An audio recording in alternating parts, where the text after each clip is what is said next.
So I have always mulched a garden. I say always, I have in the last 4 or 5 years I've mulched a garden, and I'm into trying to build soil health, so adding organic matter, the whole carbon nitrogen ratio thing to where it breaks down that I don't add too much carbon in the way of straw and you know, the brown material.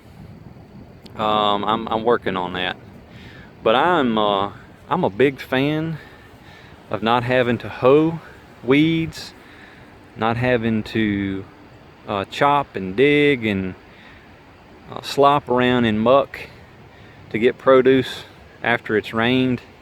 So that's why I'm really interested in this no-till gardening, and like I said, I'm really interested in soil health. I think it's a lot in that space that we don't understand and know about other than observation. It's from a scientific standpoint, I think we've only scratched the surface, and I think it's a lot of trial and error. So I'm really interested in trying this. A friend of mine kind of started me on No-Till Growers. It's a website. They have podcasts and blogs and that kind of thing. So I've been listening to some of that stuff. I've got a lot to learn based on what I've heard so far. But I understand no-till entirely from an agricultural standpoint, commercial scale, but not a garden scale. And so it's going to be a journey.